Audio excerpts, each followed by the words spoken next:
A'udzubillahiminasyaitonirrajim. Bismillahirrahmanirrahim. Assalamualaikum warahmatullahi wabarakatuh. Waalaikumsalam warahmatullahi wabarakatuh. Alhamdulillahirabbil alamin wassalatu wassalamu ala asrofil anbiya'i wal mursalin wa ala alihi wa ashabihi rasulillahi ajma'in. Yang terhormat Bapak Kepala Sekolah SDN 005 Kiarjaya, yang saya hormati Ibu Tilawatil Khairul, yang saya hormati teman-teman dan rekan-rekan peserta pada kegiatan hari ini. Alhamdulillahirabbil alamin, puji syukur kita ucapkan atas kehadirat Allah Subhanahu wa taala, yang mana berkat rahmat dan hidayahnya kita semua dapat berkumpul di kantor kita di SDN 005 Kiarjaya.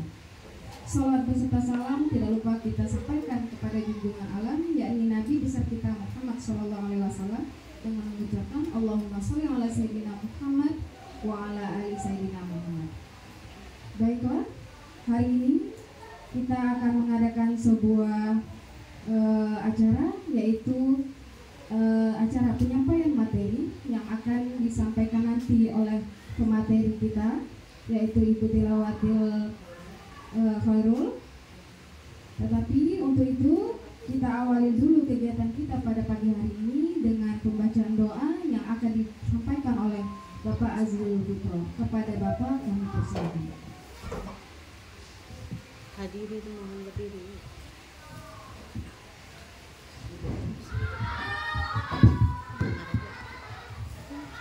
Bismillahirrahmanirrahim. Assalamualaikum warahmatullahi wabarakatuh.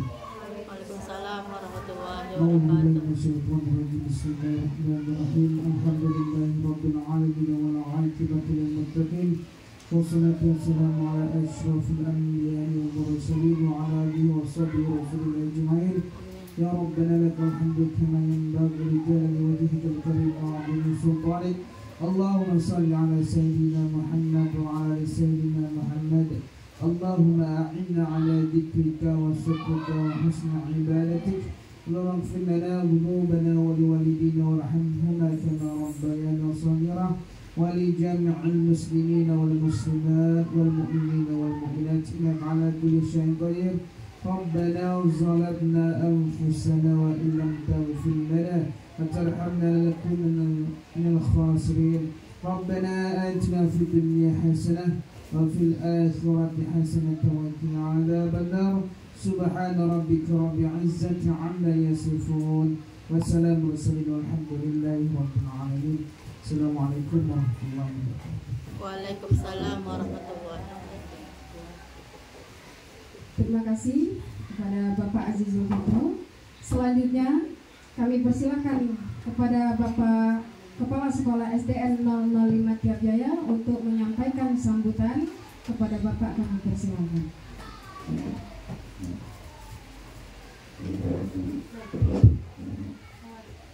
Bismillahirrahmanirrahim. Assalamualaikum warahmatullahi wabarakatuh. Waalaikumsalam warahmatullahi wabarakatuh. Alhamdulillah, bersyukur kita kepada Allah Subhanahu wa taala.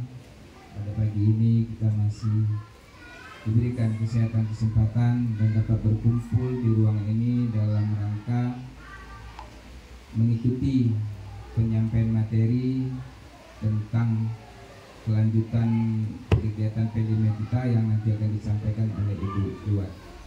Kemudian setelah beri salam, tidak lupa pula kita hadiahkan kepada junjungan alam kita Nabi besar Muhammad SAW dengan mengucapkan Allahumma sholli ala sayyidina Muhammad wa ala ali sayyidina Muhammad.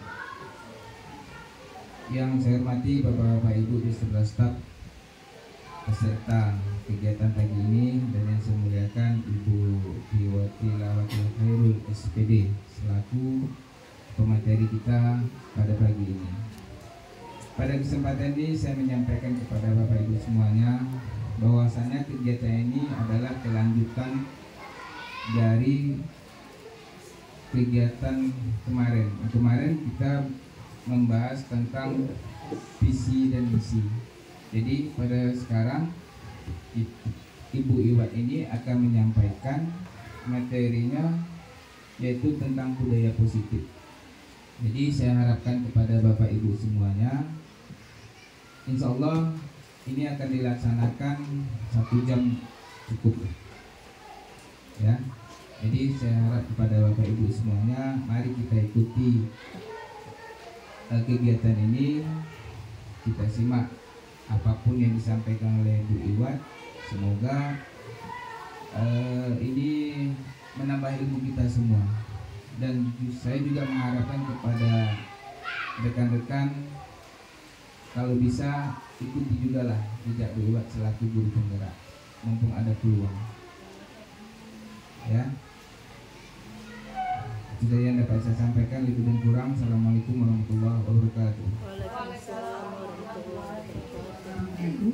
Terima kasih kami ucapkan kepada Bapak Hendrian Sahid PD.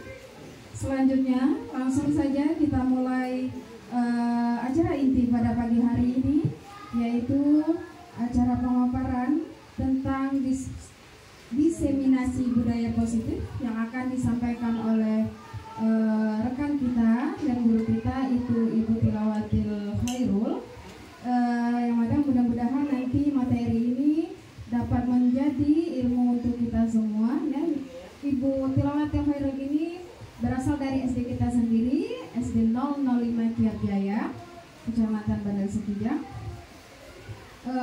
Kemudian ibu ini adalah seorang guru penggerak yang pada pagi hari ini bertugas untuk menyampaikan materi di dalam pembelajarannya, yaitu materi tentang diseminasi budaya positif. Langsung saja kami persilakan kepada Ibu Tilawatil Khairul untuk menyampaikan materi ini. Kepada Ibu kami persilakan.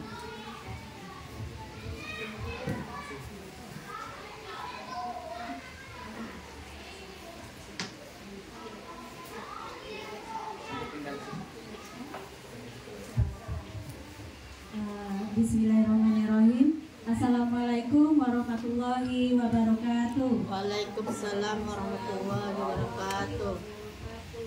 Sehat Bapak Ibu? Sehat. Alhamdulillah. Alhamdulillahirabbil alamin. Wassalatu wassalamu ala asrofil anbiya'i wal mursalin wa ala alihi washabihi rasulillahi ajmain. Segala puji dan syukur marilah sama-sama kita sampaikan kehadirat Allah Subhanahu wa taala, karena berkat nikmat dari beliaulah, nikmat sehat, nikmat kesempatan yang diberikan kepada kita, sehingga kita bisa melaksanakan kegiatan pada pagi hari ini, yaitu kegiatan diseminasi budaya positif di SDN 005 Kiat Jaya. Adapun kegiatan ini merupakan salah satu kegiatan saya sebagai peserta calon guru penggerak angkatan ke-10. Jadi di sini saya berkewajiban menyampaikan tentang materi saya, yaitu tentang budaya positif.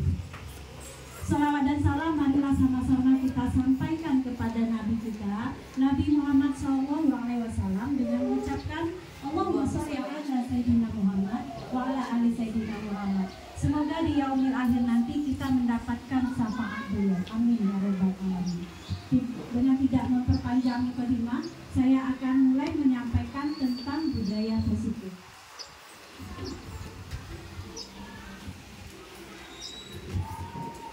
Diseminasi budaya positif ini merupakan aksi nyata dari modul 1.4 materi saya di guru penggerak. Adapun di kegiatan saya sebagai calon guru penggerak angkatan 10, saya dibimbing oleh Ibu Darmawati MPD sebagai fasilitator saya. Kemudian ada Ibu Maisarah SPDSD sebagai pengajar praktek saya. Baik Bapak Ibu, sebelum kita lanjut ke materi, kita melakukan permainan dulu, yaitu permainan ganjil dan genap. Di sini Bapak Ibu silakan cari pasangannya berdua. Silakan berdua.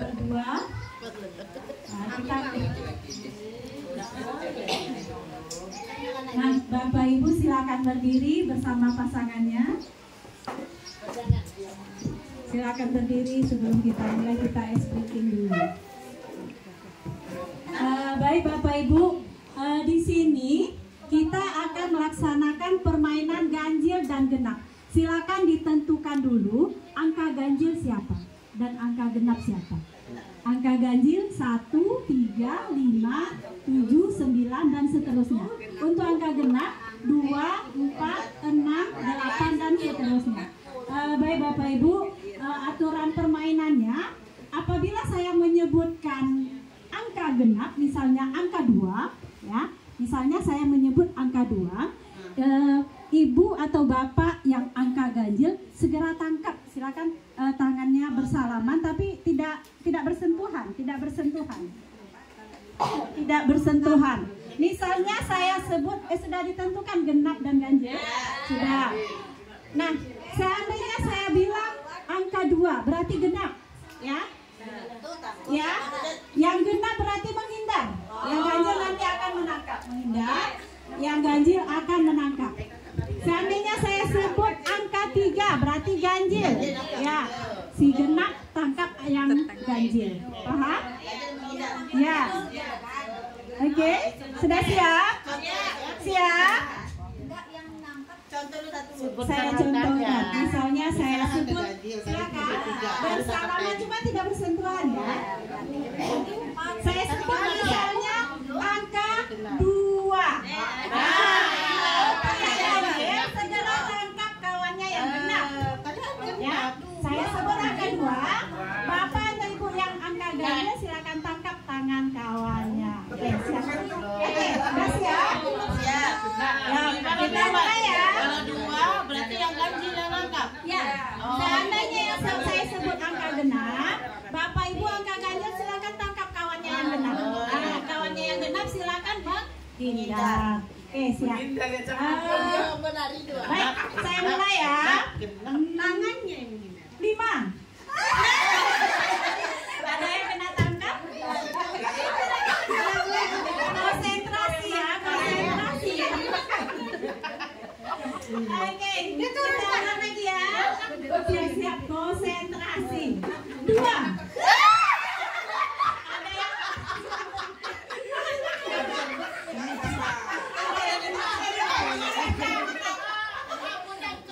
Bu Feby bisa nangkap.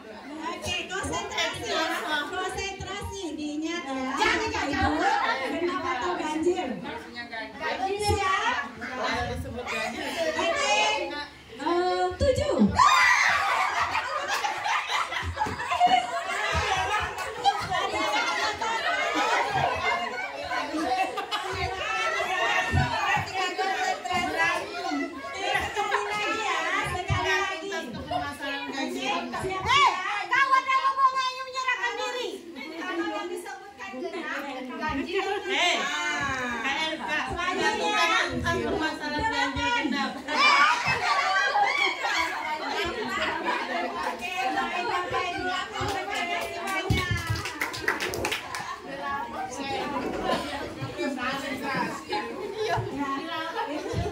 Ini adalah permainan konsentrasi.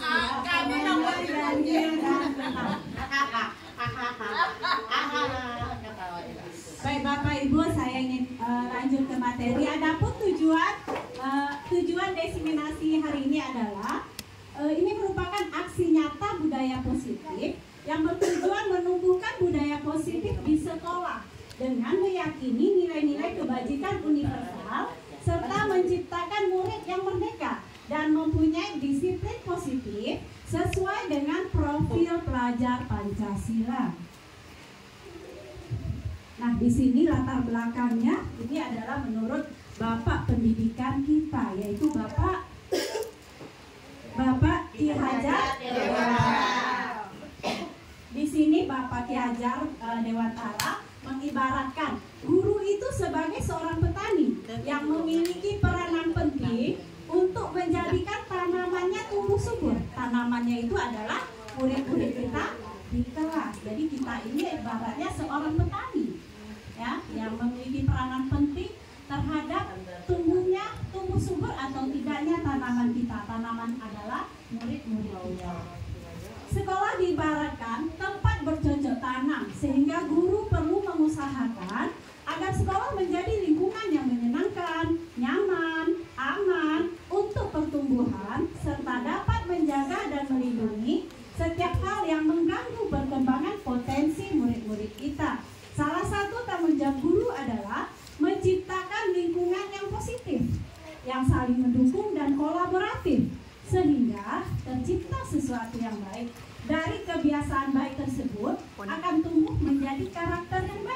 sehingga terbentuk budaya positif di sekolah kita.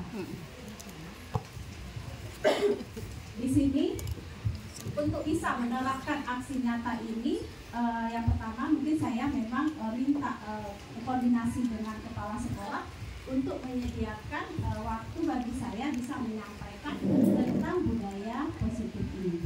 Adapun tolak ukurnya adalah penerapan berbagai bentuk budaya positif di sekolah sebagai wujud implementasi nilai-nilai profil pelajar Pancasila secara sadar dan berkelanjutan terus-menerus. Adanya perubahan, kemudian harapannya adanya perubahan perilaku siswa kita menjadi lebih baik dengan terbangunnya disiplin positif dalam dirinya.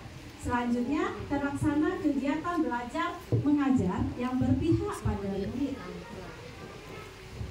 Di sini saya sangat membutuhkan dukungan dari Bapak Kepala Sekolah, Pak Herdiansa. Kemudian saya juga sangat membutuhkan dukungan dari Bapak Ibu semua selaku majelis guru, tenaga pendidik dan kependidikan yang ada di sekolah ini. Adapun perubahan paradigmanya adalah di sini ada miskonsepsi dan ada juga kenyataan.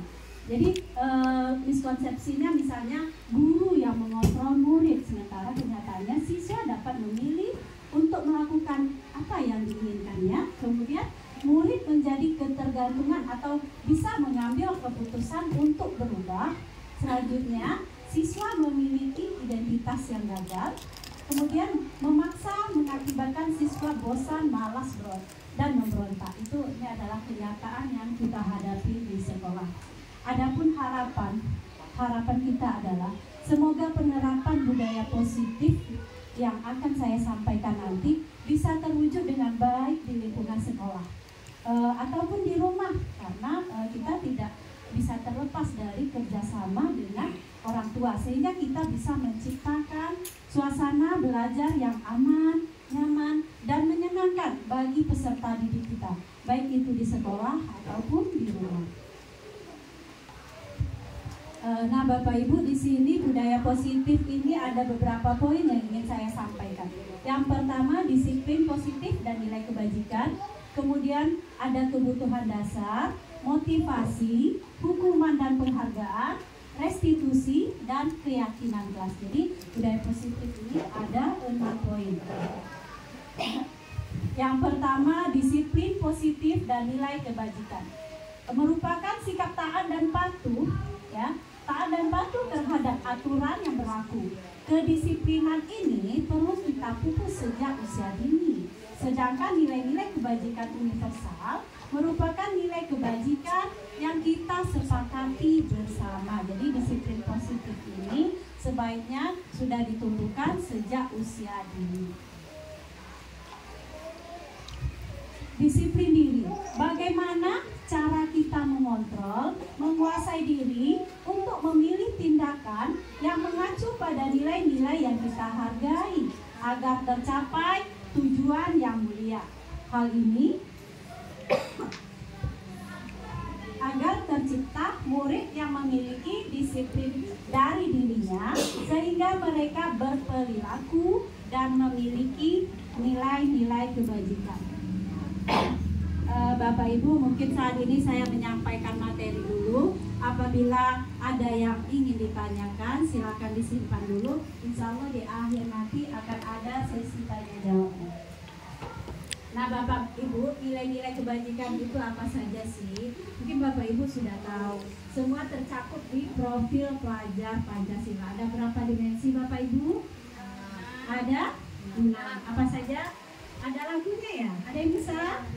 Pelajar Pancasila beriman dan bertakwa pada Tuhan Yang Esa dan berakhlak mulia, berkebinekaan global, gotong royong mandiri, kreatif dan bernalar kritis. Ya, tepuk tangan untuk Ibu Prasofi. Terima kasih. Ini adalah profil pelajar Pancasila, ada 6 dimensi. Selanjutnya kebutuhan dasar. Baik, selanjutnya kita masuk ke beberapa teori. Yang pertama teori motivasi, selanjutnya ada teori hukuman, teori penghargaan. ada juga teori restitusi. Apa sih yang dimaksud dengan keempat teori ini? Nah, di sini Bapak Ibu ada motivasi perilaku manusia menurut Dian Gossen ya. Ada 3 perilaku manusia menurut Dian Gossen. Yang pertama, menghindar dari ketidaknyamanan. Ya, jadi murid-murid kita itu dia menghindar dari ketidaknyamanan. Kemudian yang kedua, anak murid kita itu melakukan sesuatu karena mengharapkan adanya imbalan, adanya penghargaan. Ada seperti itu Bapak Ibu. Misalnya di kelas, Bapak Ibu yang menyiapkan bintang kelas, ya, ada imbalan atau penghargaan atas segala sesuatu yang dilakukan. Ada Bapak Ibu? Ada. Kemudian yang ketiga, menjadi orang yang mereka inginkan. Jadi murid-murid kita ini melakukan sesuatu berdasarkan apa yang diinginkannya. Jadi dia menghargai dirinya dengan nilai-nilai yang mereka percaya. Dia melakukan sesuatu itu karena tumbuh dalam dirinya. Jadi itu namanya internal, dari dalam dirinya. Jadi dia melakukan segala sesuatu bukan karena ingin penghargaan atau takut dimarahi, bukan. Jadi poin yang ketiga, mereka melakukan segala sesuatu itu karena mereka memang ingin melakukan itu, dan hal tersebut tumbuh dari dalam dirinya. Nah, di sini ada identitas gagal dan identitas sukses. Ya, identitas gagal itu hukuman. Kemudian di identitas yang sukses itu ada konsekuensi dan restitusi. Jadi untuk hukuman, sesuatu yang menyakitkan, ya, hukuman itu sesuatu yang menyakitkan bagi anak didik kita. Nah, kalau konsekuensi, sesuatu yang harus terjadi karena apa yang sudah dilakukannya. Sedangkan restitusi itu merupakan pilihan. Kalau restitusi ini tumbuh dari dalam diri anak tersebut. Nah, kalau hukuman itu membuat anak tidak nyaman, ya, kemudian anak akan tersakiti, dan sistem tidak akan berjalan bila murid tidak takut lagi. Sedangkan untuk konsekuensi, apabila anak kita melakukan kesalahan, konsekuensi dari kesalahannya sesuatu anak tersebut tidak nyaman, ya. Kemudian anak tersebut melakukan penguatan hanya bertahan dalam jangka waktu yang pendek, ya. Konsekuensi itu dalam waktu yang pendek. Sedangkan restitusi menguatkan bagi murid dalam jangka panjang, ya. Untuk restitusi ini dia melakukan segala sesuatu itu sudah tertanam di hatinya, karena hal tersebut berasal dari internal, dari dalam dirinya. Jadi hal tersebut akan bertahan dalam waktu yang lama. Kemudian murid tersebut bisa mendapatkan penguasaan dan terbiasa menyelesaikan masalah, dan murid itu juga akan merasa bertanggung jawab atas apa yang dilakukannya. Jadi di sini ada 3 teori hukuman. Hukuman itu menyakitkan bagi anak-anak. Kemudian konsekuensi ini dia mendapat konsekuensi atas apa yang sudah dilakukannya. Sedangkan restitusi, dia melakukan segala sesuatu itu tumbuh dari hatinya, keinginannya, dari dalam diri dia. Nah, untuk hukuman, ya, di sini ada saya contohkan di sini. Awas kalau dilakukan lagi, ya, nanti awas kamu. Apa kita pernah melakukan itu terhadap anak-anak kita? Semoga nggak ada, ya. Karena pernah, Pak? Pernah. Nah, semoga setelah ini tidak ada lagi, ya, Pak. Oke, kita lanjutkan. Sedangkan konsekuensi, anak melakukan kesalahan, kita akan memberikan konsekuensi. Jadi hal ini adalah netral. Misalnya, lakukan apa yang saya sampaikan. Ya, hal ini bisa mendorong kepatuhan dan membuat konsep diri lebih baik. Selanjutnya, untuk restitusi. Kalau restitusi ini, anak melakukan segala sesuatu itu tumbuh dari dalam dirinya, keinginannya, sehingga menimbulkan disiplin yang positif. Jadi konsep ini kuat dalam diri anak tersebut, ya, untuk restitusi. Kita lanjut, di sini masih tentang hukuman, konsekuensi, dan restitusi. Jadi untuk hukuman, anak dia akan berusaha menyembunyikan kesalahannya, berusaha berbohong ketika kita tanya, karena dia takut akan ada hukuman setelah itu. Kemudian anak, ya, dampak pada murid, anak itu cepat marah, merasa bersalah, rendah diri, ya, sehingga dia hal ini memang menyakitkan bagi anak. Selanjutnya, jika anak melakukan kesalahan dan kita memberikan konsekuensi dari kesalahannya, ini membuat anak menjadi taat akan aturan dalam jangka pendek, ya, dalam jangka pendek. Kemudian anak akan kehilangan haknya. Selanjutnya, guru menyatakan aturan, melakukan peringatan dan menerapkan konsekuensi. Selanjutnya untuk restitusi. Restitusi ini anak melakukan segala sesuatu karena kesadarannya tumbuh dari dalam dirinya, sehingga anak ini paham, ya, paham apa yang dilakukannya. Dia lebih bersemangat. Ini menguatkan. Guru menyebutkan keyakinan kelas, membimbing anak, ya. Jadi untuk restitusi ini anak melakukan segala sesuatu karena kesadarannya, karena keinginannya, dan ini akan bertahan dalam waktu yang lama atau jangka panjang. Baik Bapak Ibu, di sini apa saja beda hukuman, konsekuensi, dan restitusi yang sudah saya sampaikan tadi.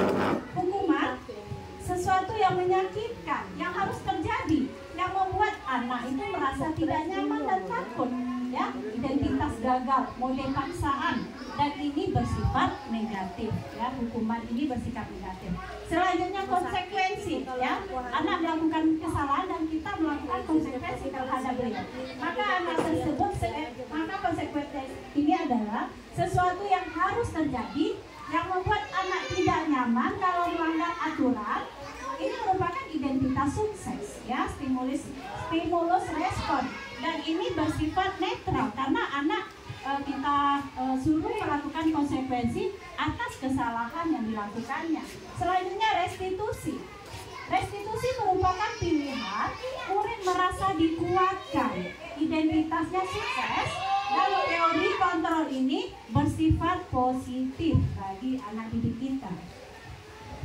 Nah, Bapak Ibu, di sini saya ada contoh tindakan guru. Apakah ini hukuman atau konsekuensi? Misal nih, mencatat anak melakukan kesalahan, kemudian kita guru menyuruh anak catat 100 kali dalam buku kalimat "saya tidak akan terlambat lagi". Ini hukuman atau konsekuensi? Ya, ini adalah hukuman. Kita menghukum anak karena anak terlambat. Kemudian yang kedua, lari mengelilingi lapangan basket 2 kali karena terlambat hadir di sekolah. Ini hukuman atau konsekuensi?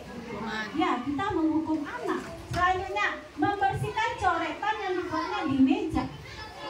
Ya, anak mencoret meja, kemudian kita suruh anak tersebut membersihkan meja yang sudah dicoretnya. Ini konsekuensi atau hukuman?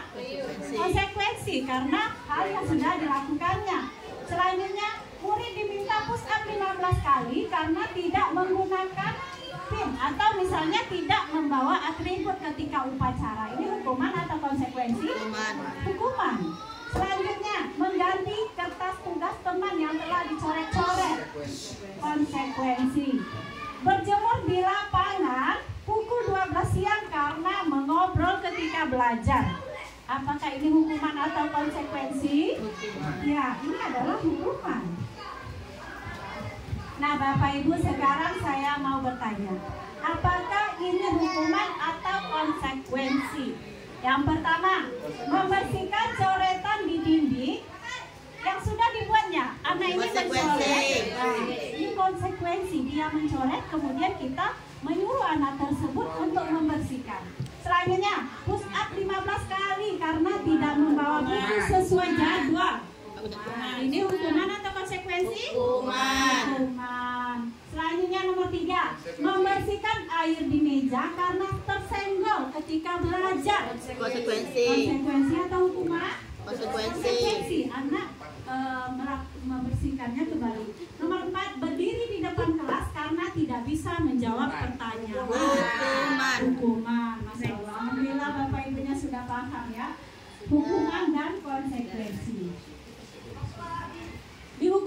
penghargaan. Nah, Bapak Ibu, di sini ada sebuah kasus. Siapa yang berdiri lurus dan berbaris rapi antri di depan pintu akan dapat bintang dari ibu. Yang tertib akan dapat bintang.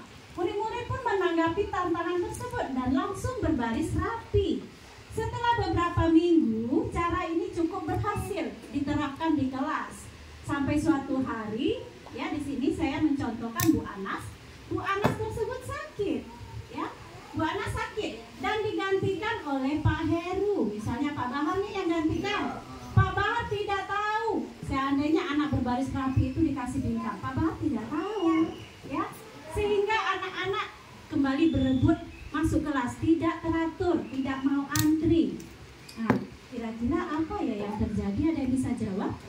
Kenapa anak itu tidak bisa antri? Sementara bersama wali kelasnya, dia sudah antri, sudah tertib. Ketika wali kelasnya sakit, digantikan oleh guru lain, anak tersebut kembali tidak antri, berebut masuk kelas.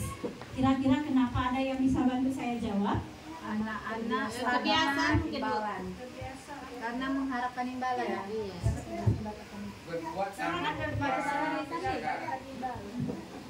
Berbuat ada maunya, Bu. Ya, kenapa anak itu tidak rapi lagi ketika mau masuk kelas?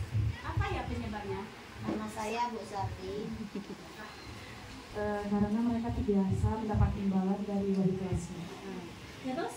Kenapa? Oh ya, kenapanya? Karena terbiasa belajar. Jadi Kita kasih aplaus dulu untuk Ibu Sarli. Terima kasih banyak Ibu Sarli. Jadi di sini wali kelasnya terbiasa memberikan bintang bagi anak yang tidak tertib. Nah, ketika wali kelasnya tidak datang, guru pengganti tidak tahu kalau ada hal seperti itu. Jadi di sini anak bisa tertib itu dalam jangka pendek karena mengharapkan bintang, mengharapkan penghargaan, mengharapkan hadiah.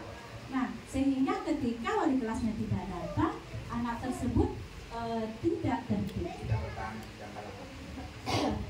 Selanjutnya, jenis penghargaan. Secara ideal, tindakan belajar merupakan penghargaan yang sesungguhnya. Pemberian penghargaan hanya berlaku pada jangka waktu pendek, yang seperti tadi. Jika dilakukan lagi dan lagi, menyebabkan orang tersebut bergantung dan kehilangan motivasi dari dalam. Jadi dia melakukan itu karena mengharapkan penghargaan, bukan karena keinginan dari dirinya. Nah, di sini jenis penghargaan itu ada beberapa. Yang pertama, yang tidak efektif, ya, dilakukan hanya jika melakukan hal ini maka saya mendapat penghargaan yang diinginkan. Ini tidak efektif, ya. Jadi jika sudah mengharapkan tapi tidak mendapatkan, maka saya akan kecil hati dan kecewa, ya, sehingga tidak mau berusaha. Selanjutnya, penghargaan yang akan merusak hubungan. Ketika seseorang diberi penghargaan dan pujian, kita memuji anak, maka yang lain akan merasa iri dan tidak suka. Kawan-kawannya tidak suka ketika kita memuji salah satu anak. Biasanya murid akan termotivasi untuk menyenangkan hati gurunya karena penghargaan, ya, dan jarang bersikap jujur karena mereka mengharapkan penghargaan. Mereka yang tidak mendapat penghargaan akan berhenti mencoba dan menjadikan anak itu tidak percaya diri. Selanjutnya, penghargaan yang mengurangi ketepatan, ya, riset tentang sekelompok anak yang menebak gambar dengan imbalan uang. Anak dibayar lebih banyak melakukan, anak yang dibayar, ya, yang mendapatkan uang, mereka ternyata lebih banyak melakukan kesalahan. Jadi riset tentang perbandingan anak yang diberi permen dan yang tidak. Anak yang mendapat permen lebih banyak menjawab salah daripada yang tidak mendapat permen. Selanjutnya, penghargaan yang menurunkan kualitas. Sekelompok mahasiswa yang sedang kerja praktik menulis di surat kabar. Beberapa ada yang diberi imbalan untuk setiap judulnya. Hal ini menyebabkan mahasiswa tersebut berhenti berkembang, sedangkan yang tidak menerima imbalan terus berupaya menjadi lebih baik. Jadi dia merasa down, ya. Merasa down karena tidak dibayar, maunya dibayar terus. Selanjutnya ada penghargaan yang mematikan kreativitas, ya. Contohnya, sekelompok murid yang diberitahu tentang adanya hadiah jika dapat menyelesaikan tugas, sedangkan murid yang lain yang tidak kita berikan hadiah. Dalam tugas memecahkan masalah, murid yang dijanjikan penghargaan memakan waktu lebih lama dan memberikan jalan keluar kurang kreatif dibanding anak yang tidak. Selanjutnya penghargaan menghukum. Contoh dalam sistem ranking. Bagi mereka yang mendapatkan ranking kedua akan merasa paling dihukum karena dia ingin juara satu.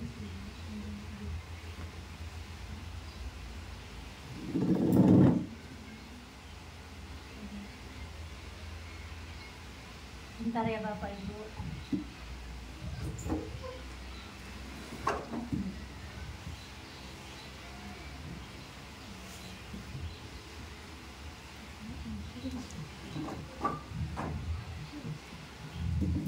Oke, baik Bapak Ibu, ini adalah video sepertinya tidak bisa terlihat ya. Mungkin nanti akan saya putar videonya. Ini video tentang motivasi peserta didik. Baik, kita lanjut dulu tentang segitiga restitusi.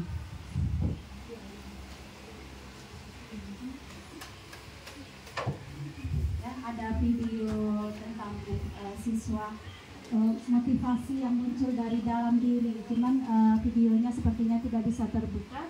Kita lanjut dulu tentang segitiga restitusi. Apa itu segitiga restitusi? Segitiga restitusi merupakan proses dialog yang dijalankan oleh guru atau orang tua agar dapat menghasilkan murid yang mandiri dan bertanggung jawab. Jadi dia melakukan itu tumbuh dari keinginannya sendiri tanpa ada hukuman ataupun konsekuensi. Tapi dia melakukannya karena keinginan diri, dari internal dirinya.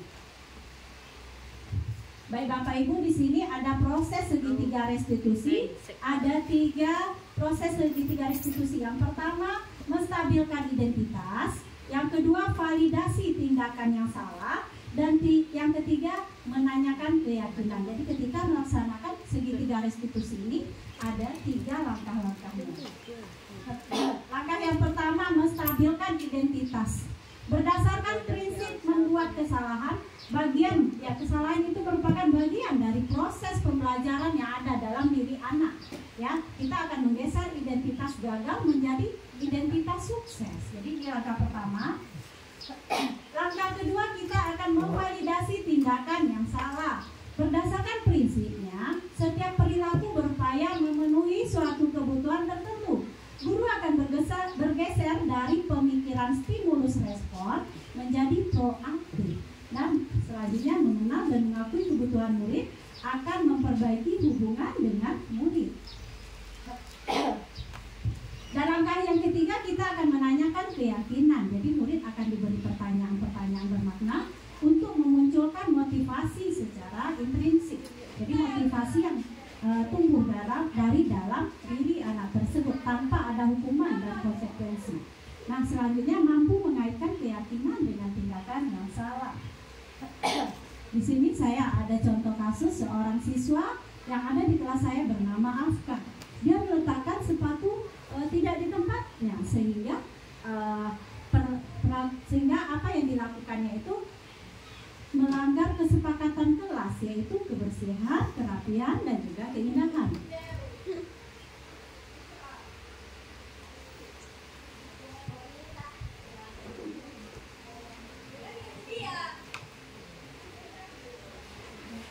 Di sini saya sebentar ada video tentang kesepakatan kelas.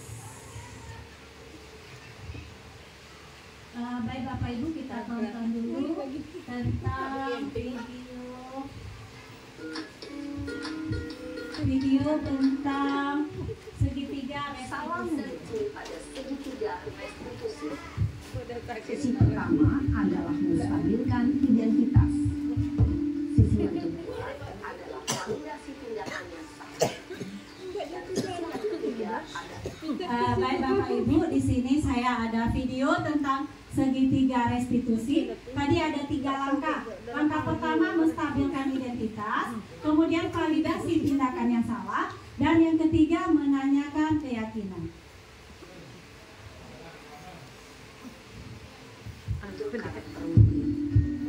Proses dialog ini terdiri dari 3 langkah yang digambarkan pada ketiga sisi pada segitiga restitusi. Sisi pertama adalah menstabilkan identitas. Sisi yang kedua adalah validasi tindakan yang salah. Dan sisi yang ketiga adalah menanyakan keyakinan. Ibu dan Bapak guru, berikut ini akan ditunjukkan bagaimana seorang guru berada dalam posisi manajer menggunakan penerapan segitiga restitusi.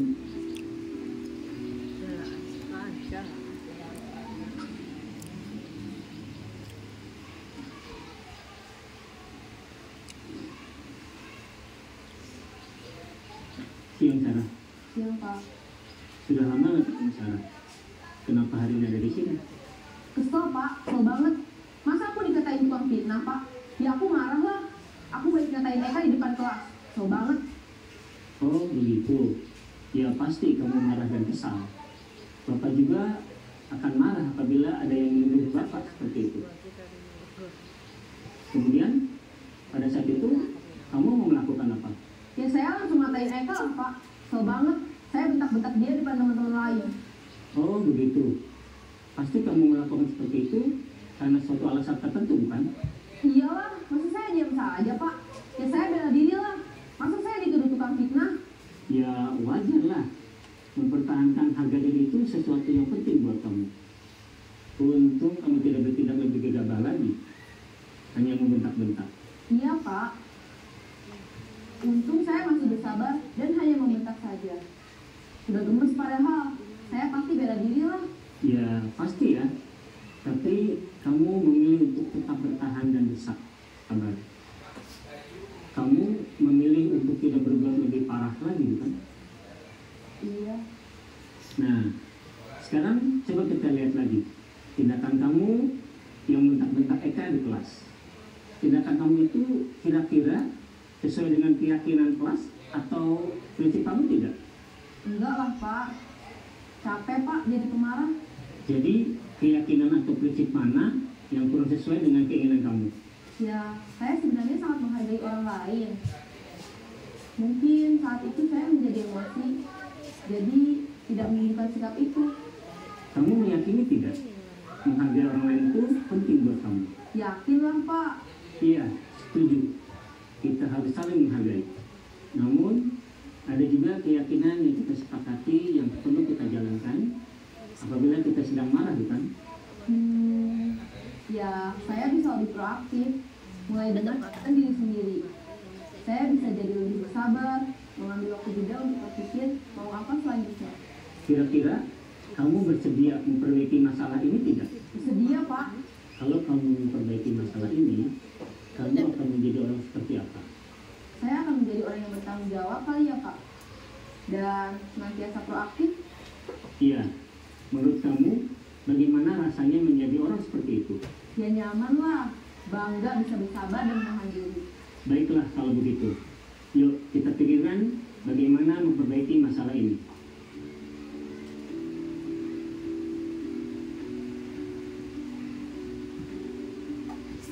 Ibu dan Bapak guru hebat.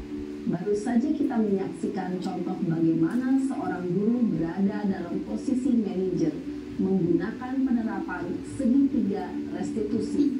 Mari kita bahas satu persatu. Pada sisi pertama, menstabilkan identitas berdasarkan pada prinsip bahwa membuat kesalahan adalah bagian dari proses pembelajaran. Sisi pertama dari segitiga ini berperan menggeser identitas murid dari identitas gagal ke identitas sukses. Murid yang sedang bertingkah laku yang tidak pantas atau menarik diri saat itu sedang mengalami identitas gagal. Bila kita mengkritiknya, maka posisinya tidak akan berubah. Kita bisa mengajukan pernyataan-pernyataan ini. 1. Membuat kesalahan sesuatu yang wajar. 2. Manusia tidak ada yang sempurna. 3. Kita bisa memperbaiki masalah ini. 4. Saya tidak menanyakan kesalahannya. Saya lebih fokus bagaimana memperbaiki masalah ini. 5. Apakah saat ini kamu pernah menjadi orang yang baik untuk dirimu sendiri?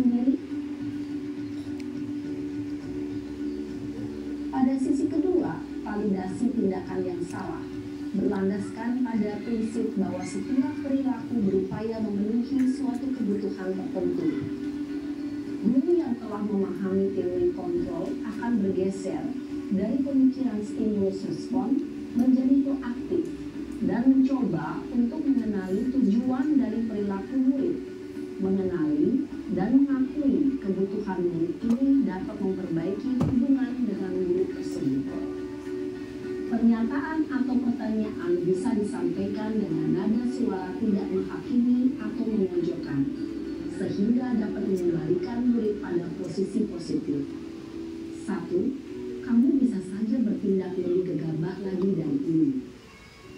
2. Kamu bukan melakukannya tanpa suatu alasan tertentu. 3. Kamu melakukannya karena mempertahankan sesuatu yang penting bagimu. 4. Mungkin kamu bisa mempelajari suatu perilaku baru yang lebih efektif. Bersediakah kamu mempelajarinya? Selanjutnya, kita akan simak sisi terakhir, yaitu menanyakan keyakinan. Teori kontrol menyatakan bahwa pada dasarnya kita termotivasi secara intrinsik. Pada saat perilaku yang salah telah divalidasi dan identitas sukses telah stabil, maka murid telah siap mengaitkan keyakinan-keyakinannya dengan tindakannya yang salah, dan pemikirannya telah bergeser ingin menjadi orang yang dituju. Pertanyaan-pertanyaan ini dapat mengaitkan keyakinan-keyakinan yang dianut murid. 1. Sebagai keluarga atau kelas, apa yang kita yakini? 2. Nilai-nilai apa yang telah kita sepakati? 3. Seperti apa gambaran sebuah kelas yang ideal bagi kamu? 4. Kamu ingin menjadi orang seperti apa?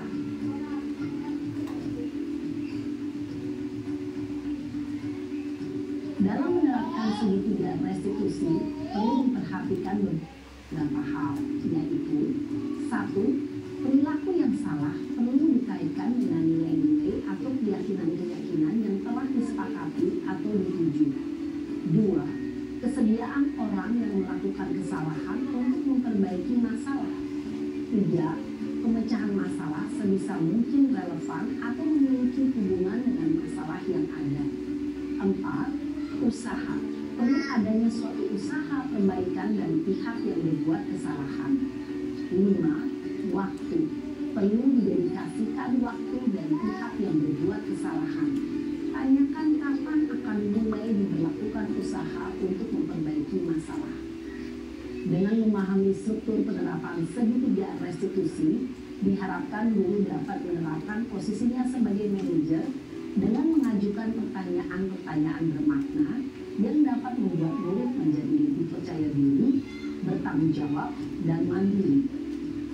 Nah, Ibu Bapak Guru perlu tidaknya mengikuti ketiga tahapan dalam segitiga restitusi bergantung pada ringan beratnya suatu permasalahan. Misalnya, bila permasalahan tersebut ringan, maka tidak perlu dijalankan secara berurutan. Bahkan bisa semudah menanyakan apa keyakinan yang kita sepakati. Dengan menjalankan segitiga restitusi, dengan mengajukan pertanyaan-pertanyaan bermakna, diharapkan murid menjadi lebih kuat secara pribadi, dapat membuka wawasan murid agar dapat menyelesaikan permasalahannya sendiri, semakin percaya diri, mandiri, dan merdeka. Salam dan bahagia, Ibu Bapak Guru hebat.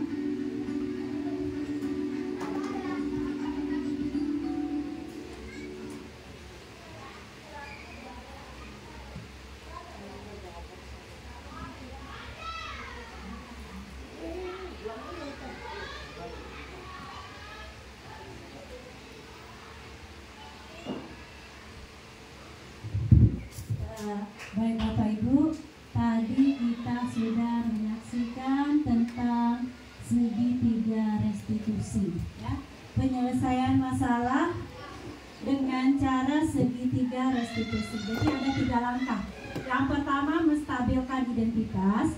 Yang kedua, validasi tindakan yang salah. Dan yang ketiga, menanyakan keyakinan. Jadi ketika menstabilkan, bagi Bapak Ibu, 3 langkah ini tidak harus ya. Kalau kita bisa langsung menanyakan sesuai dengan kesepakatan kelas yang sudah ada, bisa langsung. Tetapi seandainya belum bisa, kita bisa melakukan langkah-langkah seperti ini. Ada 3 langkah: menstabilkan identitas, validasi, dan menanyakan keyakinan dari anak tersebut. Mungkin Bapak Ibu pernah mengalami seperti ini. Anak itu merasa emosi sekali. Kalau seperti tadi, pertama masuk ke ruangan guru, anak itu merasa emosi. Jadi gurunya hanya mengikuti saja apa yang disampaikan oleh anak tersebut, ya, didengarkan. Ya, Bapak juga seperti itu kalau diperlakukan seperti itu. Nah, lanjut langkah kedua, validasi tindakan yang salah, dan intinya berada di poin yang ketiga, menanyakan keyakinan, sehingga anak tersebut, ya, kita tanyakan keyakinan sehingga anak tersebut mau merubah dirinya karena tumbuh dari dalam dirinya, bukan karena adanya hukuman atau konsekuensi yang kita berikan, tetapi dia melakukan, mau berubah karena tumbuh dari dalam dirinya, intrinsik. Jadi anak tersebut menyadari sendiri kesalahannya dan dia tahu apa yang sebaiknya dia lakukan. Kita sebagai guru berperan sebagai manajer, mengarahkan anak.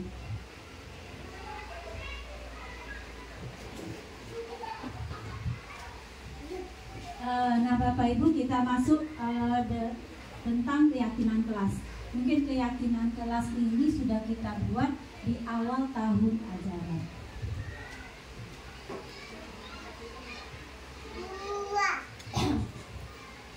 Keyakinan kelas merupakan sebuah metode untuk menimbulkan kembali disiplin positif yang dilandasi oleh motivasi dalam diri.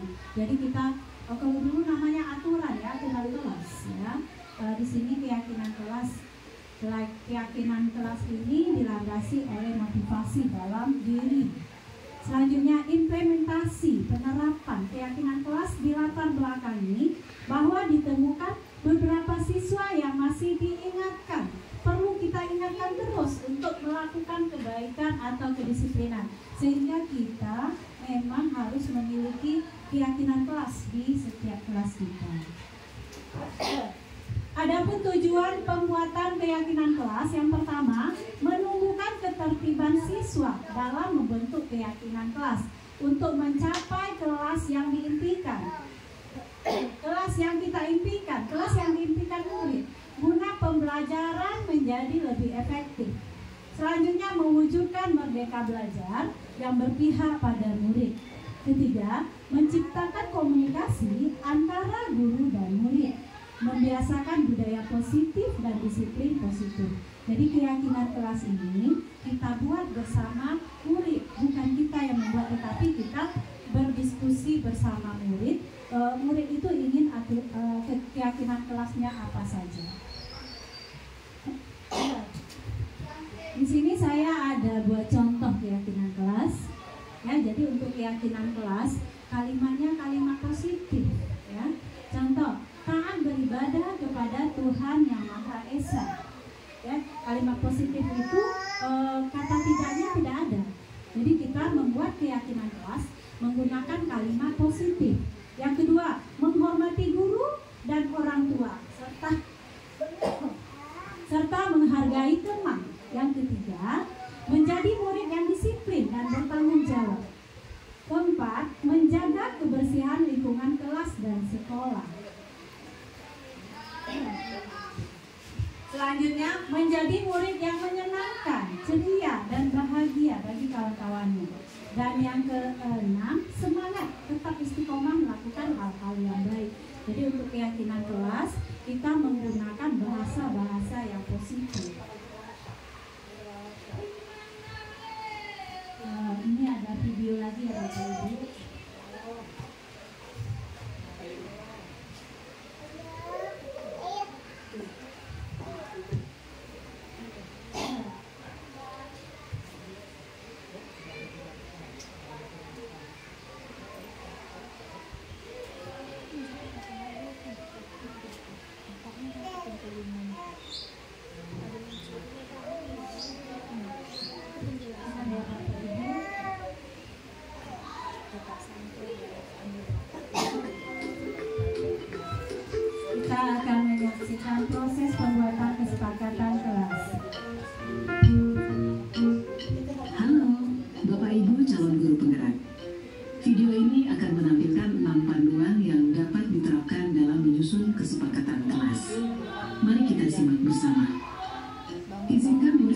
menyampaikan masalah yang dihadapi saat ia berada di kelas dan harapan kelas yang membuatnya nyaman.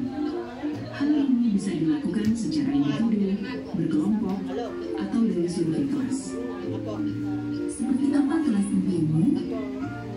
Ceritakan kelas impianmu. Bagaimana kondisi kelas, teman-temanmu, dan guru impianmu? Bertanyalah harapan tentang kelas. Apa yang murid harapkan tentang kondisi kelas, tentang gurunya, dan teman-teman di kelas. Kemudian tulis hasil diskusi tersebut di papan atau dalam poster. Hal ini memberi kesempatan murid dilibatkan dalam mengatur kelas. Cara ini menjadi lebih efektif dibandingkan hanya memberitahukan hal apa saja yang dilarang dilakukan. Menurut kalian, apa yang harus kita semua lakukan untuk mencapai kelas impian kita? Lakukan diskusi untuk mendapatkan umpan balik dari murid. Perjelas tentang kesepakatan kelas. Penting jika kesepakatan kelas berisi aturan yang murid percaya dan bisa dilakukan, baik sebagai individu maupun dalam kelompok. Pastikan bahwa semua daftar memang diperlukan dalam proses belajar mengajar. Jika ada yang terlewati, pandu murid untuk menambahkan tujuan lain yang terlupakan atau menghapus tujuan yang tidak utama. Buatlah poster atau tabel yang menampilkan kesepakatan kelas yang disetujui di akhir. Kesepakatan kelas dibuat dapat berupa panduan tingkah laku berupa kata yang positif. Misalnya, jangan berlari berubah menjadi berjalan dengan hati-hati. Hindari kata jangan dan dilarang. Pada poin pertama, murid sepakat saling mendengarkan antara guru dan murid. Guru bisa menuliskan berupa gambaran tingkah laku yang diharapkan dari kesepakatan. Misalnya, kami, guru dan murid yang saling menyayangi. Buatlah penekanan pada sifat positif dalam kesepakatan kelas tersebut, yaitu saling menyayangi. Pada poin kedua, murid sepakat. Murid aktif dan semangat saat belajar. Guru bisa menuliskan berupa gambaran tingkah laku yang diharapkan dari kesepakatan. Misalnya, kami murid yang semangat belajar. Buatlah penekanan pada sifat positif dalam kesepakatan kelas tersebut, yaitu semangat. Pada poin ketiga, murid sepakat saling membantu jika ada yang mengalami kesulitan. Guru bisa menuliskan berupa gambaran tingkah laku yang diharapkan dari kesepakatan. Misalnya, kami murid yang peduli dengan teman-teman. Buatlah penekanan pada sifat positif dalam kesepakatan kelas tersebut, yaitu peduli. Pastikan jumlah poin kesepakatan kelas tidak terlalu banyak, sehingga mudah dipahami dan dilakukan murid. Untuk menciptakan rasa memiliki, beri waktu bagi semua murid untuk menandatangani atau memberi nama ataupun tanda pada poster kontrak kesepakatan. Guru juga perlu memberikan tanda-tanda. Letakkan poster kontrak kesepakatan di bagian kelas yang terlihat oleh semua murid dan guru. Perhatikan umur perkembangan murid. Untuk murid PAUD, bisa memberikan cap tangan untuk tanda menyepakati kesepakatan kelas. Lakukan refleksi secara rutin terkait kontrak kesepakatan kelas yang sudah disusun. Tanyakan siswa terkait perkembangan penerapan aturan dan tentukan apakah ada hal yang perlu diubah atau diperbaiki. Apakah kesepakatan kelas ini sudah bisa dilakukan? Udah, tapi kadang masih ada yang suka ngobrol. Ayo kita diskusikan lagi mengapa hal ini sulit dilakukan. Lakukan proses ini terutama saat pertama, awal tahun ajaran baru. Kedua, saat ada murid yang melakukan hal yang tidak sesuai kesepakatan. Ketiga, sebelum menjalankan aktivitas baru. Keempat, ketika awal masuk sekolah setelah libur panjang. Proses ini tidak akan pernah berhenti dan akan selalu dikembangkan. Seperti proses belajar yang terus berlangsung selama kita hidup. Semangat mencoba!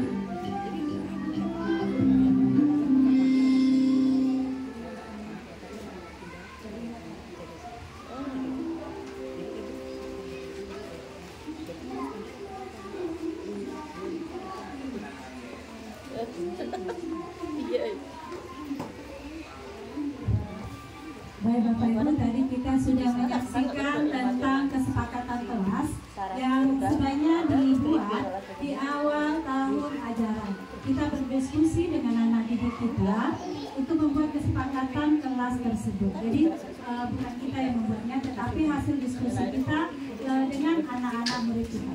Kemudian di bagian bawahnya kita buat kesepakatan anak itu menandatangani, boleh tanda tangan, boleh nama.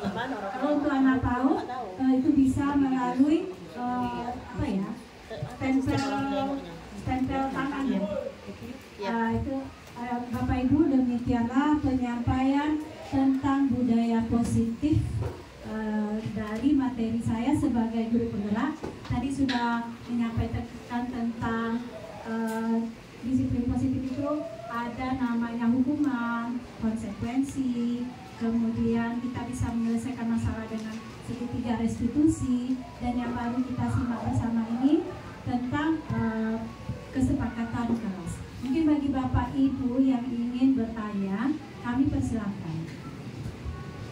Silakan Bapak Ibu, kalau ada yang mau bertanya.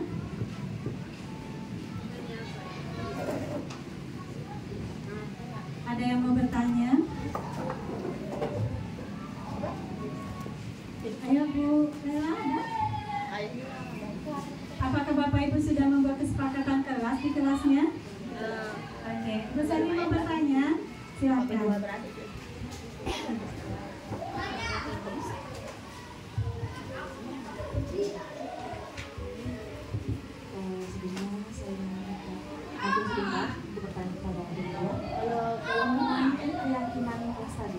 Seandainya di kelas sudah disediakan keyakinan kelas, tapi satu anak ini memang itu berulang-ulang keyakinan kelas itu nggak benar dia. Apa tindakan restitusi yang tepat? Baik Ibu Sarli atas pertanyaannya. Di sini Ibu Sarli menanyakan di awal tahun ajaran baru, Ibu Sarli sebagai wali kelas 4 sudah membuat kesepakatan kelas, tetapi ada satu anak ya, dia belum bisa melaksanakan kesepakatan kelas tersebut. Kesepakatan kelas apa yang dilanggarnya Bu? Kalau di luar jam pelajaran, saya kalau udah bel dia masih di luar, yang lain nggak masuk. Baiklah, kesepakatan kelas yang dilanggarnya yaitu ketika bel sudah berbunyi tetapi anak tersebut masih berada di luar kelas. Kira-kira apa ya yang bisa kita lakukan? Ada yang bisa bantu saya untuk menjawabnya? Ya, sudah ada kesepakatan kelas tetapi anak tersebut melanggar. Ya, sudah disampaikan berulang-ulang tetapi dia masih tetap melanggar. Mungkin Pak Bahar atau Bu Yanti bisa membantu kira-kira kita seperti apa menyelesaikan. Mungkin bisa dikaitkan dengan segitiga restitusi. Kalau menurut saya, nah kita bicarakan kembali.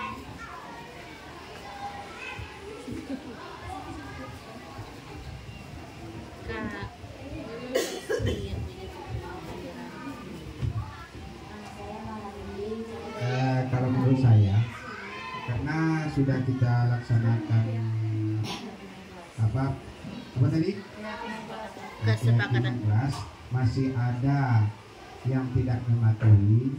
Hal ini harus kita bicarakan kembali ya, kita ajak anak-anak kita, kita cari solusi terbaik, apa penyebabnya. Cuma itu menurut saya. Memang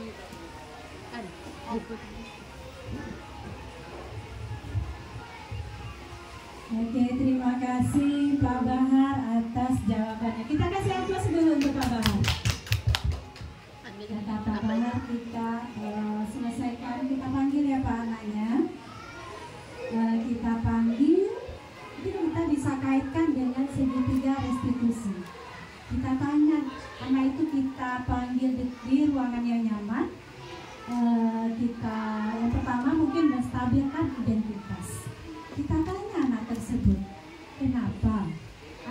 tersebut lambat masuk ke kelas, padahal bel sudah berbunyi. Apakah dia ada suatu penyakit, telinganya sakit, dia tidak mendengar, atau dia tidak memperhatikan temannya sudah masuk, dia belum masuk.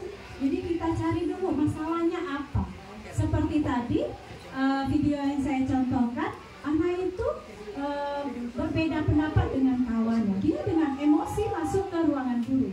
Jadi kita tanya dulu masalahnya apa, kita dengarkan dulu apa yang ingin disampaikan. Itu yang pertama. Yang kedua, validasi tindakan yang salah.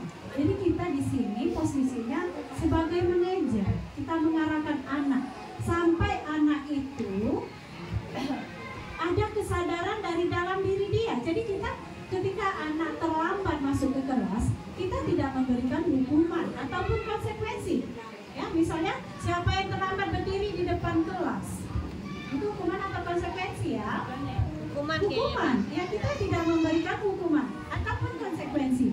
Siapa yang terlambat kerjakan tugasnya di luar kelas, ya, atau konsekuensi yang lain. Tetapi kita berusaha menyelesaikannya dengan cara segitiga restitusi. Kita panggil anak tersebut, masalah dari anak tersebut itu apa? Apa yang membuat dia terlambat untuk masuk ke dalam kelas? Selanjutnya poin kedua, kita validasi tindakannya salah. Dan yang ketiga, kita menanyakan keyakinan, ya, sehingga anak tersebut tumbuh dari dalam diri dia tanpa kita paksa, tanpa kita kasih hukuman, tanpa ada konsekuensi. Jadi dia melakukan tersebut dari keinginan dari diri dia. Kalau saya kemarin sudah mempraktekkan di kelas saya tentang anak yang meletakkan sepatu tidak di tempatnya. Jadi saya tanya, kenapa? Ternyata anak itu karena buru-buru masuk kelas.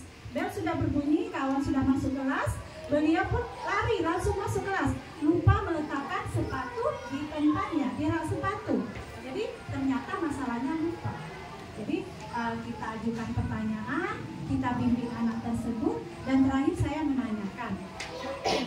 Kemarin adalah si Afkar ya di kelas saya, apakah Afkar mau merubah untuk kedepannya?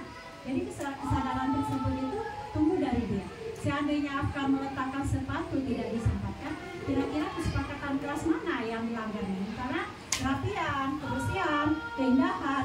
Jadi Afkar sukanya kelasnya rapi, bersih, indah, atau berantakan. Jadi anak tersebut yang bertanggung jawab, suka yang indah Bu, suka yang bersih, suka yang rapi.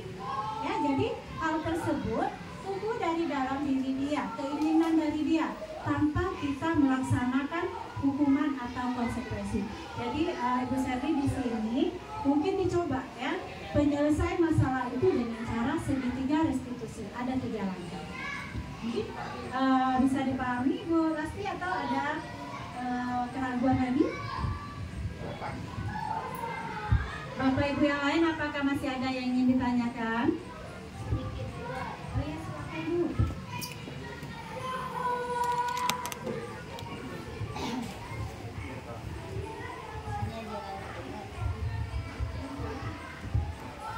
Bismillahirrahmanirrahim. Assalamualaikum warahmatullahi wabarakatuh. Waalaikumsalam warahmatullahi wabarakatuh.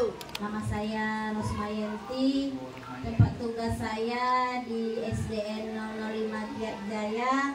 Saya berasal dari Kabupaten Siak.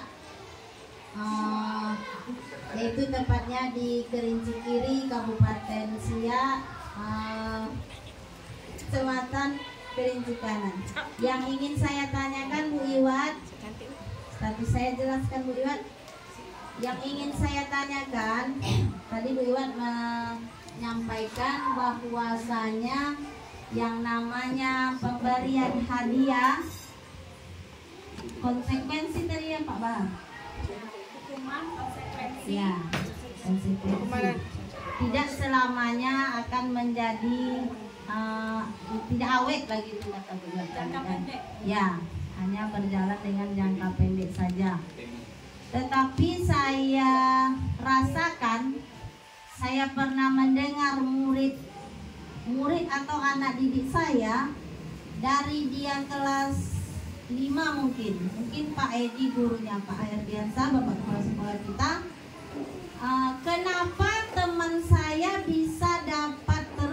dia dari bapak guru saya gitu. Sementara saya tidak. Jadi dia berusaha.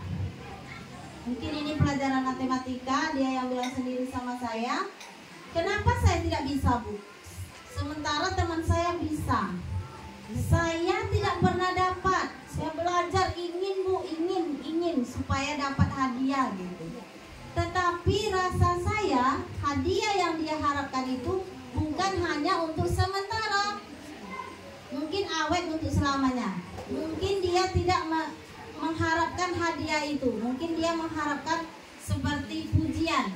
Kita kan harus murid yang hebat atau murid yang apa, kita kan kasih pujian, stimulus ya kan, Bu. Begitu rasanya. Jadi dia ingin, kenapa tidak saya yang dapat gitu. Dia berusaha sangat sekali, Bu. Akhirnya dia bisa mengalahkan temannya tadi. Sampai dia bisa mengalahkan temannya tadi, mungkin sampai di akhir semester dialah yang memegang juaranya, Bu. Begitu kira-kira. Itu bukan pertanyaan mungkin bagi saya, tapi itulah anak yang saya didik tadi seperti itu adanya, Bu. Jadi tidak selamanya konsekuensi itu berjalan hanya untuk sementara mungkin ya, Bu Iwat. Hukuman itu. Sekian, Bu Iwat, terima kasih. Bila itu hidayah. Assalamualaikum warahmatullahi wabarakatuh. Waalaikumsalam warahmatullahi wabarakatuh. Terima kasih Bu Rosmayanti yang sudah menyampaikan konsekuensi yang pernah dilakukannya, sehingga memotivasi anak didiknya untuk berusaha sehingga dia mendapatkan apa penghargaan yang diberikan oleh wali kelas, oleh Bu Yanti. Nah, di sini konsekuensi itu bersifat netral, ya, tidak negatif. Ya. Cuman di sini hal tersebut, ya, di sini konsekuensi itu seperti yang tadi sudah saya contohkan di video tadi ya, Bu Yanti. Ada video, kasus ya, studi kasus. Tadi saya sampaikan tentang anak yang tertib ketika dia mengharapkan bintang, ya, konsekuensi penghargaan. Dia bisa tertib ketika mendapatkan bintang. Nah, ketika wali kelasnya berhalangan hadir, digantikan oleh guru lain, anak tersebut kembali, ya, kembali tidak tertib karena wali kelasnya tidak datang. Dia mengharapkan bintang, jadi dia melakukan hal tersebut karena mengharapkan penghargaan. Tetapi di kelas Bu Yanti itu bisa memotivasi anak, Ibu, memotivasi anak sehingga anak tersebut berusaha. Saya harus bisa, ya, saya harus bisa. Ya, itu tidak apa-apa karena ini di sini bersifat netral, dan apakah itu bisa berkelanjutan itu Bu Yanti, bisa untuk jangka panjang anak tersebut melakukan apa yang Bu Yanti sampaikan kepada anak tersebut. Apakah hanya dalam jangka pendek atau jangka panjang? Jangka panjang. Jangka panjang. Anak tersebut bisa dalam jangka panjang, berarti anak tersebut sudah timbul dari dalam dirinya, intrinsik dari dalam dirinya. Ini sebenarnya saat dia tidak mengharapkan hadiah lagi. Iya, karena suatu saat dia sudah tidak mengharapkan imbalan lagi, penghargaan lagi. Jadi itu sudah termasuk ke dalam motivasi yang muncul dari dalam dirinya. Mungkin awalnya dia mengharapkan penghargaan, mengharapkan hadiah dari wali kelasnya, tetapi lama-kelamaan muncul keinginan tersebut dari keinginan dalam dirinya. Jadi bisa berlanjut untuk jangka panjang seperti itu ya, Bu Yanti. Jadi Bapak Ibu, seperti yang disampaikan Bu Yanti, jika sudah muncul keinginan dari dalam dirinya, intrinsik, itu bisa bertahan dalam jangka waktu panjang dengan cara memberikan penghargaan kepada anak tersebut. Tetapi seandainya kita sudah berusaha memberikan penghargaan, tetapi anak itu belum bisa, mungkin kita bisa melaksanakannya dengan langkah-langkah yang ada di segitiga restitusi. Sehingga inti dari proses disiplin positif ini, kita bisa menumbuhkan ya motivasi intrinsik. Jadi munculnya dari dalam diri anak tersebut, bukan karena takut hukuman, takut ada konsekuensinya, tetapi muncul dari dalam diri anak tersebut. Oke, Bapak Ibu Yanti, terima kasih atas apa yang sudah diceritakan, masukan juga buat saya. Bapak Ibu ada lagi yang ingin disampaikan? Kalau sudah pas, mungkin Bapak Ibu yang masih ingin bertanya bisa kita diskusikan di lain kesempatan. Di sini saya sebagai pemateri untuk menyampaikan tentang diseminasi budaya positif. Saya mohon maaf apabila dalam penyampaian saya ada salah kata, salah penyampaian. Kemudian Bapak Ibu saya ucapkan terima kasih karena sudah memberikan waktunya, menyempatkan waktunya untuk mau berada di ruangan ini dalam rangka diseminasi budaya positif sebagai salah satu materi saya di Guru Penggerak Angkatan 10. Wabillahi taufiq wal hidayah. Wassalamualaikum warahmatullahi wabarakatuh. Waalaikumsalam warahmatullahi wabarakatuh. Terima kasih kami ucapkan kepada Ibu Tilawatul Khairul atau yang biasa kita panggil Ibu Iwa. Itulah tadi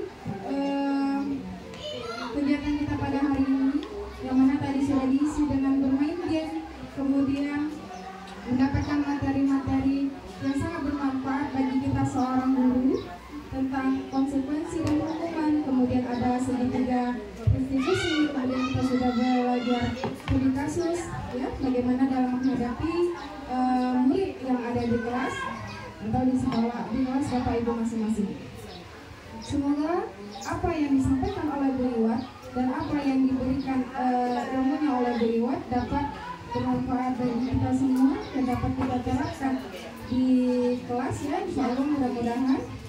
Terima kasih untuk atas perhatian Bapak dan Ibu peserta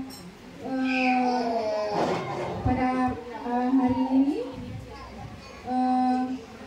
Ini saya sebagai moderator sekaligus MC pada hari ini.